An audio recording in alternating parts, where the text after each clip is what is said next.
پاکستان کی عدالتی تاریخ میں کل ایک بہت اہم دن ہے۔ کل چیف جسٹس آف پاکستان جناب قاضی فائز عیسیٰ کی سربراہی میں سپریم کورٹ کا 7 رکنی بینچ اسلام آباد ہائی کورٹ کے 6 ججز کے خط کے معاملے پر سماعت کرے گا۔ گزشتہ روز سپریم کورٹ نے معاملے پر سو موٹو ضرور لیا، مگر اس سے قبل چیف جسٹس قاضی فائز عیسیٰ اور سینئر جج جسٹس منصور علی شاہ کی وزیر اعظم جناب شہباز شریف کی قیادت میں حکومتی وفد سے ملاقات ہوئی تھی۔ ملاقات میں باہم رضامندی سے سپریم کورٹ کے ریٹائرڈ جج کی سربراہی میں ایک رکنی کمیشن بنانے کا فیصلہ کیا گیا تھا۔ حکومت نے یہ ذمہ داری سابق چیف جسٹس آف پاکستان جناب جسٹس تصدق حسین جیلانی کو سونپی تھی، مگر انہوں نے کمیشن کی سربراہی سے نہ صرف معذرت کر لی بلکہ حکومتی بدنیتی کا عملاً پردہ بھی چاک کر دیا۔ جسٹس ریٹائرڈ تصدق حسین جیلانی نے اپنے خط میں لکھا کہ اسلام آباد ہائی کورٹ کے ججز نے اپنے خط میں سپریم جوڈیشل کاؤنسل کو مخاطب کیا اور ان سے رہنمائی مانگی تھی، لہٰذا کمیشن اس حوالے سے اس انکوائری کا درست فورم نہیں۔ ساتھ ہی انہوں نے یہ نشاندہی بھی کی تھی کہ حکومتی جو ٹرمز آف ریفرنس ہے TORs ہیں وہ ججز کی جانب سے خط میں اٹھائے گئے معاملات سے مطابقت نہیں رکھتے۔ دوسری جانب حکومت کا کہنا ہے کہ انکوائری کمیشن سپریم کورٹ کی درخواست پر بنایا گیا تھا۔ وفاقی وزیر قانون اعظم نذیر طاہر کا دعویٰ ہے کہ چیف جسٹس نے ملاقات میں 3 نام تجویز کیے۔ وزیر اعظم نے سب سے پہلے پہلا نام منتخب کر لیا۔ انہوں نے بتایا کہ جسٹس تصدق حسین جیلانی کا نام ان کا اعتماد میں لینے کے بعد فائنل کیا گیا تھا، انہیں TOR بھی بھیجے گئے تھے۔ آج اس معاملے پہ بانی تحریک انصاف عمران خان نے اڈیالہ جیل میں صحافیوں سے بات کرتے ہوئے کہا کہ شکر ہے جسٹس ریٹائرڈ تصدق جیلانی نے کمیشن کی سربراہی سے انکار کیا، اب سپریم کورٹ کا 7 رکنی بینچ بنا دیا گیا ہے۔ ان کا کہنا تھا کہ ججز کا خط لکھنا سنجیدہ معاملہ ہے، اس پر فل کورٹ کی سماعت ہونی چاہیے، تاہم سپریم کورٹ کے 7 رکنی بینچ کا تقاضا یقیناً کمیشن بننے سے بہتر ہے اور یہ فیصلہ ہر لحاظ سے کمیشن سے بہتر ہے۔ جسٹس تصدق جیلانی کے انکار کے بعد جہاں حکومت کو سبکی کا سامنا کرنا پڑا ہے، وہیں ججز کے معاملے کو جس طرح سپریم کورٹ نے ہینڈل کیا ہے اس پر بھی تنقید ہے۔ اطلاعات ہیں کہ اندرون سپریم کورٹ تقسیم نے از خود نوٹس کو جنم دیا۔ اس حوالے سے آپ کو مزید تفصیلات بتاتے ہیں اس رپورٹ میں۔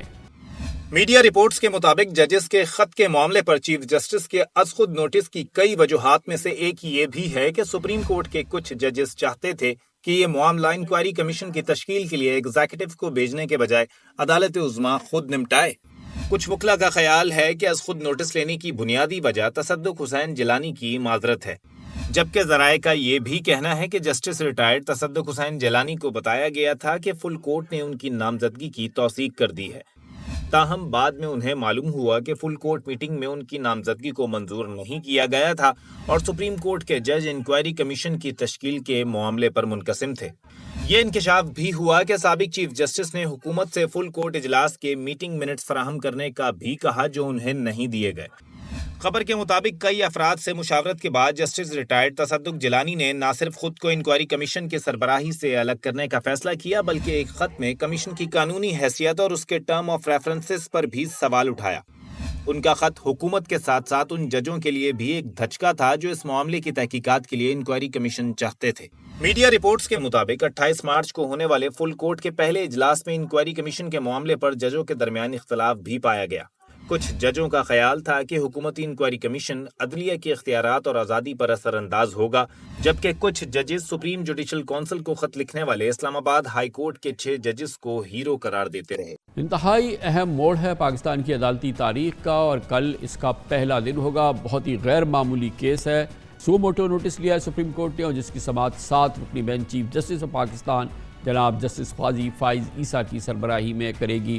خبریں یہ ہیں کہ جسٹس قاضی فائز عیسیٰ ماضی کی طرح اس کیس کی بھی براہ راست نشریات کا حکم دیں گے۔ اس موضوع پہ بات کرتے ہیں اور اس کے لیے ہمیں جوائن کر رہے ہیں پاکستان کے نامور سینئر قانون دان جناب فیصل صدیقی۔ بہت بہت شکریہ فیصل صدیقی صاحب، آپ نے ہمیں جوائن کیا ہے۔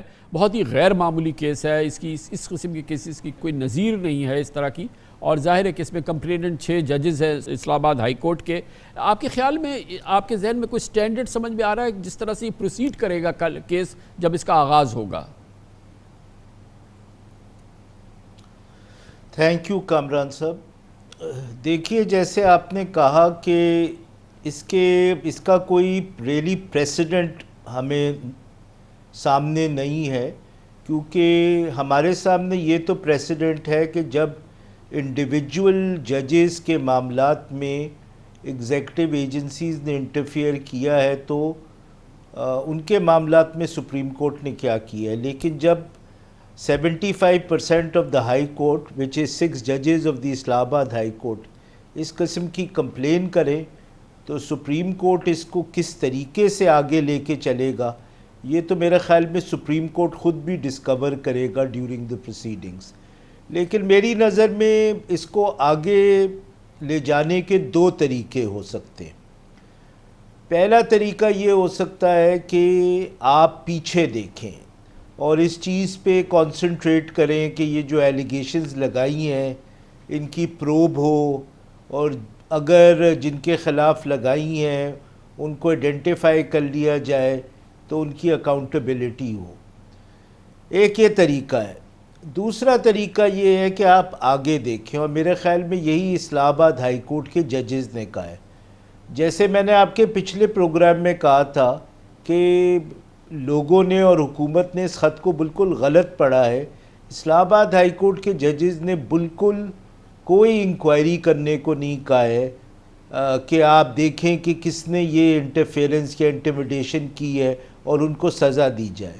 ان کی بنیادی ڈیمانڈ یہ ہے جو تصدق جیلانی صاحب نے بھی اپنے لیٹر میں کہا ہے، ان کی بنیادی ڈیمانڈ یہ ہے کہ ایسی انٹرفیرنس اور انٹیمیڈیشن کو فیوچر میں روکا جائے، اور اگر ہو تو ججز کو گائیڈنس دی جائے کہ وہ ان معاملات کو کس طرح ڈیل کریں انڈیویجولی اور کلیکٹیولی. صدیق صاحب میرے خیال میں یہ طریقہ ہوگا جو اس کے لیے اصطلاح استعمال کی تھی، انہوں نے کہا تھا جوڈیشل کنونشن بلایا جائے، اور اسی لیے اس سے پہلے انہوں نے اس کو مخاطب کیا تھا سپریم جوڈیشل کاؤنسل کو. Judicial convention, supreme judicial council اور گائیڈنس، یہ بڑے امپورٹنٹ علامتیں تھیں اس خط کے اندر، جو کہ شاید بنیاد ہیں کہ وہ مستقبل میں کیا چاہتے ہیں. جی بالکل آپ نے صحیح طرح دیکھیے، یہ اسلام آباد ہائی کورٹ کے جو ججز ہیں یہ کوئی اپنی پرسنل جسٹس کے لیے انہوں نے یہ خط نہیں لکھا ہے. انہوں نے اس انسٹیٹیوشن اور judicial independence which is at the heart of a judicial institution, اس کے حوالے سے خط لکھا ہے.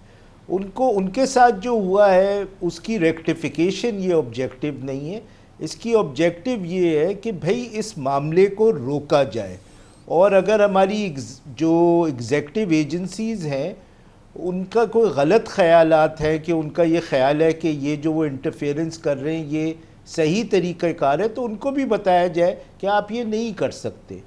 تو میرے خیال میں اس خط میں بھی یہ ہے، اور یہ اپروچ سپریم کورٹ لے سکتی ہے کہ وہ آگے دیکھے بجائے اس کے کہ پیچھے دیکھے. تو سر اس میں میرے آپ خیال نے میں یہی صحیح طریقہ بہت اہم نشاندہی کی ہے کہ ججز جو ہے وہ اب جو ان کے پہ گزری ہے اس کی کوئی ایک آزاد تحقیقات کا مطالبہ نہیں کر رہے، وہ مستقبل کے حوالے سے گائیڈنس چاہتے ہیں، اور گویا کہ اس کی کسی تحقیقات کی ضرورت نہیں ہے، اس کے لیے کسی جوڈیشل کمیشن کی یا کسی کمیشن کی ضرورت نہیں ہے، جیسے کہ ابتدا میں کیا گیا.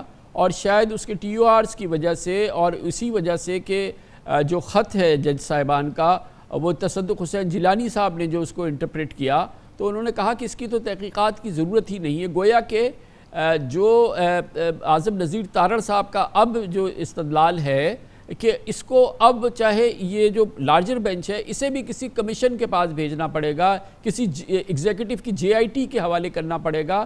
آپ کیا اس اصرار کو مانتے ہیں کہ اب، یا آپ تو فرما رہے ہیں کہ اس کی ضرورت ہی نہیں ہوگی؟ دیکھیے پہلی بات یہ کہ اعظم تارڑ صاحب ود ڈیو رسپیکٹ انہوں نے بڑی مس ریپریزنٹیشن کی ہے کہ جو انہوں نے سٹیٹمنٹس دی ہیں. ان کی پہلی مس ریپریزنٹیشن یہ ہے کہ انہوں نے کہا کہ یہ کمیشن بنانے کا جو سجیشن ہے یہ chief justice of the supreme court اور سینئر پیونی جج کی طرف سے آیا. اگر آپ سپریم کورٹ کی پریس ریلیز پڑھیں تو یہ بات بالکل غلط ہے. یہ سجیشن کمیشن بنانے کا حکومت کی طرف سے آیا تھا. دوسری یہ بات ہے کہ دیکھیے یہ بھی بڑی مصدقہ اطلاعات ہیں کہ ون آف دا ریزنز جو تصدق صاحب نے اپنے لیٹر میں سٹیٹ نہیں کی ہیں، لیکن ون آف دا ریزنز انہوں نے کمیشن کو انکار کیا ہے، وہ یہ ہے کہ ان کو یہ کہا گیا تھا لاء منسٹر کی طرف سے کہ آپ کے نام پہ کنسنسس ہوا ہے in the second full court meeting on the 28 جو بات بالکل غلط تھی، اسی لیے انہوں نے منٹس مانگے تھے. تو میرے خیال میں ود ڈیو رسپیکٹ ٹو اعظم تارڑ صاحب، انہوں نے بڑی مس ریپریزنٹیشن کی ہے. اچھا ایک اور بات ہے، معاف کیجیے گا سر، معاف کیجیے گا، بالکل میں ذرا سا معاف کیجیے گا بخل ہوا ہوں. وہ یہ کہ اچھا انہوں نے یہ بھی کہا، بڑی دلچسپ بات یہ ہے کہ 3 نام چیف جسٹس آف پاکستان نے پیش کیے اور اس میں انہوں نے کہا کہ یہ کمیشن کے سربراہ ہوتے ہیں، اور وزیر اعظم نے بلا جھجک پہلا نام جو جسٹس تصدق حسین جیلانی کا تھا اس پہ انگلی رکھ دی. انہوں نے کہا یہ پہلا نام ہے، مجھے یہ منظور ہے. میں یہ جاننا چاہتا ہوں کہ ملاقات تو صرف ایک ہوئی وزیر اعظم صاحب کی، جو کہ پہلی ملاقات تھی وزیر اعظم کی اور چیف جسٹس کی اور پوری جج کی، اور اعظم تارڑ صاحب اٹارنی جنرل تھے اس میں، ہم نے اس کی تصویر بھی دیکھی ہے، ویڈیو بھی دیکھی. تو میں یہ سمجھ رہا ہوں کہ ابھی تو وہاں پہ صرف کمیشن کے اطلاق یعنی کہ کمیشن قائم کرنے کی بات ہوئی تھی بظاہر، اور اسی میں کیا چیف جسٹس صاحب نے 3 نام ان کے سامنے رکھ دیے تھے، اور اسی جگہ پہ اسی مقام پہ جسٹس تصدق حسین جیلانی صاحب کا نام جو تھا وہ فائنل ہو گیا تھا. گو کہ بظاہر تو اس کے بعد پھر ایک اور جو ہے وہ فل کورٹ ہوا ہے. تو مجھے تھوڑی سی اس میں یہ سمجھ میں نہیں آ رہا کہ پہلی ملاقات کے اندر جو ہے نہ صرف یہ کہ ظاہر ہے کہ کمیشن پہ باہم رضامندی ہو گئی تھی، بلکہ نام بھی چیف جسٹس صاحب نے پیش کر دیے تھے، اور کون اس کو لیڈ کرے گا وہ بھی اسی پہلی ملاقات میں ہو گئے تھے، کیونکہ تارڑ صاحب نے کہا کہ وزیر اعظم نے فوراً کہا کہ یہ پہلا نام جو آپ دے رہے ہیں یہ ہمیں قبول ہے. دیکھیے کامران صاحب آپ بالکل ٹھیک کہہ رہے ہیں. اب ایک چیز درست ہو سکتی ہے، یا تو جو تارڑ صاحب کہہ رہے ہیں وہ بات درست ہے، یا جو سپریم کورٹ کا پریس ریلیز ہے وہ درست ہے. دونوں تو درست نہیں ہو سکتے، کیونکہ پریس ریلیز میں کہیں نہیں لکھا ہوا ہے کہ اس میٹنگ میں پرائم منسٹر صاحب کے ساتھ اور لاء منسٹر صاحب کے ساتھ جو میرے خیال میں 27 مارچ کو ہوئی تھی، جی سپریم کورٹ نے کمیشن پہ بھی اگری کیا تھا. جی تو وہ تو کمیشن پہ ہی اگریمنٹ نہیں ہوا تھا. دوسرا یہ کہ نام تو دور کی چیز ہے، اس کی ریزن ہے کہ کمیشن پہ کیوں نہیں اگریمنٹ ہو سکتا تھا، کیونکہ جو پہلی فل کورٹ میٹنگ ہوئی تھی 26 تاریخ کو، اس میں فل کورٹ نے چیف جسٹس صاحب اور سینئر پیونی جج صاحب کو یہ اتھارٹی نہیں دی تھی کہ آپ جا کے کمیشن پہ بات کریں. انہوں نے صرف یہ کہا تھا آپ جا کے میٹنگ کر لیں. جی اور جو پھر سیکنڈ میٹنگ ہوئی تھی 27 کے بعد 28 کو، اس میں کمیشن پہ اگریمنٹ ہوا تھا میجورٹی آف دا ججز کا. تو جب کمیشن کا اگریمنٹ ہی 28 کو ہوتا ہے تو چیف جسٹس صاحب ناموں پہ کس طرح اگری کر سکتے ہیں؟ یہی میرا سوال ہے فیصل صدیقی صاحب، یہ سب سے امپورٹنٹ سوال یہ ہے، کیونکہ تارڑ صاحب کا کہنا یہ ہے کہ وزیر اعظم کے سامنے چیف جسٹس نے 3 نام رکھے. اول نام جسٹس تصدق حسین جیلانی کا تھا، وزیر اعظم نے پہلے نام پہ انگلی رکھی اور اسی وقت اس بات پہ اگریمنٹ ہو گیا کہ تصدق حسین جیلانی ہوں گے. ملاقات تو اس وقت ہوئی جب ابھی صرف ملاقات ہی ہوئی تھی، اسی میں کمیشن بھی طے ہو گیا تھا، اس میں سربراہ کا بھی تعین ہو گیا تھا. جبکہ جو پریس ریلیز آئی ہے سپریم کورٹ کی، اس میں پہلی ملاقات میں اس قسم کے کسی ایگریمنٹ کی بات نہیں ہوئی تھی کہ کمیشن بھی بنے گا اور جسٹس تصدق حسین جیلانی اس کو لیڈ کریں گے. جبکہ اعظم نذیر تارڑ صاحب نے جو بیانیہ دیا ہے اس میں یہ فیصلہ تو پہلی ملاقات میں ہی ہو گیا تھا. جی بالکل صحیح کہہ رہے ہیں، اور یہ ہو ہی نہیں سکتا، کیونکہ اگر چیف جسٹس صاحب نے یہ اگری کر لیا تھا تو سیکنڈ میٹنگ میں 28 کو ووٹنگ کیوں ہوئی کمیشن کے اوپر؟ ووٹنگ کی کوئی ضرورت ہی نہیں تھی. اور اگر کمیشن پہ ووٹنگ ہو گئی تھی پھر تو نام پہ بھی ووٹنگ ہو جاتی، اس کی بھی کوئی ضرورت نہیں تھی. تو یہ میرے خیال میں اب میں تو سپریم کورٹ کے پریس ریلیز کو بلیو کروں گا بجائے اس کے کہ لاء منسٹر صاحب کو بلیو کروں. بٹ کامران صاحب اس سے بھی سیریس بات یہ ہے کہ تصدق جیلانی صاحب نے جو ریزن دی ہے ریکلوزل کی، وہ بڑی پرابلمیٹک ہے اس سینس میں اس حکومت کے لیے. یعنی تصدق جیلانی صاحب یہ کہہ رہے ہیں کہ اس حکومت کی اتنی لیگل نالج نہیں ہے کہ وہ ایک خط کو بھی پڑھ سکے، کیونکہ تصدق جیلانی صاحب نے خط کا حوالہ دے کے یہ کہا کہ بھائی جو آپ نے ٹرمز آف ریفرنس بنائے وہ تو خط سے کانٹرڈکٹ کرتے ہیں. دوسری یہ بات ہے کہ آپ نے مجھے ایک ایسی کمیشن ہینڈ اوور کر دی ہے جو کانسٹیٹیوشن کی وائلیشن ہوں گی. انہوں نے کہا ہے وائلیشن آف جوڈیشل پروپرائٹی.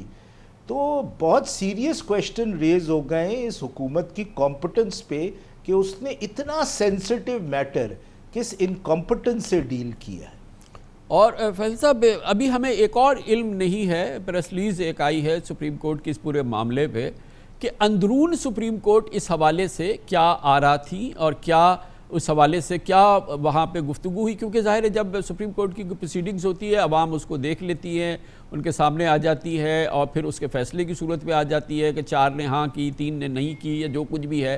لیکن جو اندرون سپریم کورٹ اس پورے تاریخی معاملے کے اندر جو گفتگو ہوئی ہے وہاں کیا کیفیت رہی ہے اس کی ابھی ہمیں کوئی معلومات حاصل نہیں ہوئی ہے. یہ پبلک انفارمیشن نہیں ہے ابھی فی الحال کہ اندرون سپریم کورٹ اس سلسلے میں کیا رائے رہی ہے، اور یہ جو کمیشن کب بنے نہ بنے، پرائم منسٹر سے ملاقات، اس ملاقات میں کیا کیا ہوا، اور پھر اس کے بعد جو ہے ٹی او آر بننا، پھر تمام چیزیں، یہ سب چیزیں جو ہیں اس میں ابھی بہت بڑا ابہام باقی ہے. یہ معلومات پوری ہم تک دستیاب نہیں ہے. دیکھیے بات یہ ہے کہ آپ کی بات درست ہے کہ کوئی مکمل اس کے اوپر انفارمیشن نہیں ہے، کیونکہ وہ انفارمیشن تو جب آئے گی جب فرسٹ فل کورٹ میٹنگ اور سیکنڈ فل کورٹ میٹنگ کے منٹس ریلیز ہوتے ہیں. لیکن دیکھیے میرے خیال میں یہ اوبویس ہے کہ سپریم کورٹ کے ججز جو ہیں وہ ڈیوائیڈڈ تھے. کچھ کا خیال تھا کہ اس پہ کمیشن بننا چاہیے تھا، کچھ کا خیال تھا کہ اس پہ کمیشن نہیں بننا چاہیے تھا. لیکن تصدق جیلانی کے ریفیوزل کے بعد مجھے بڑی خوشی ہے، اور اس میں چیف جسٹس صاحب کی بڑا امپورٹنٹ وزڈم والا رول ہے کہ انہوں نے ریئلائز کیا کہ یہ ایشو جوڈیشل انڈیپینڈنس کا ہے، اس کو ہم کسی اور کو نہیں بیچ سکتے. انہوں نے سارے اویلیبل ججز جو اسلام آباد میں موجود تھے، کیونکہ بہت سارے ججز عید کی چھٹیوں کی وجہ سے برانچز میں چلے گئے اور شہروں میں، انہوں نے سب اویلیبل ججز کا ایک بینچ بنا دیا ہے جو بڑے سینئر انڈیپینڈنٹ ججز ہیں. اور سپریم کورٹ اس کو اب خود دیکھے گا، جو میرا بھی اوپینین تھا آپ کے پہلے پروگرام میں کہ خود دیکھنا چاہیے. اور اسلام آباد ہائی کورٹ کے ججز بھی یہ کا مطالبہ یہ تھا کہ سپریم کورٹ دیکھے. اب وہ ایک ڈیبیٹ ہے کہ سپریم کورٹ 184(3) میں دیکھے یا سپریم جوڈیشل کاؤنسل میں ہو، بٹ مین چیز یہ ہے کہ اس کو سپریم کورٹ کو خود دیکھنا چاہیے. اور ایک بہت میرے خیال میں اچھا کنکلوژن ہونے کی طرف جا رہا ہے، اور اس پہ جو ریئل میس اپ ہے وہ تو حکومت کی طرف سے. بہت بہت شکریہ. آپ کے منہ میں گھی شکر. کوئی اچھا کنکلوژن ہو جائے، فارورڈ لکنگ کنکلوژن ہو جائے، سب کی تسلی ہو جائے.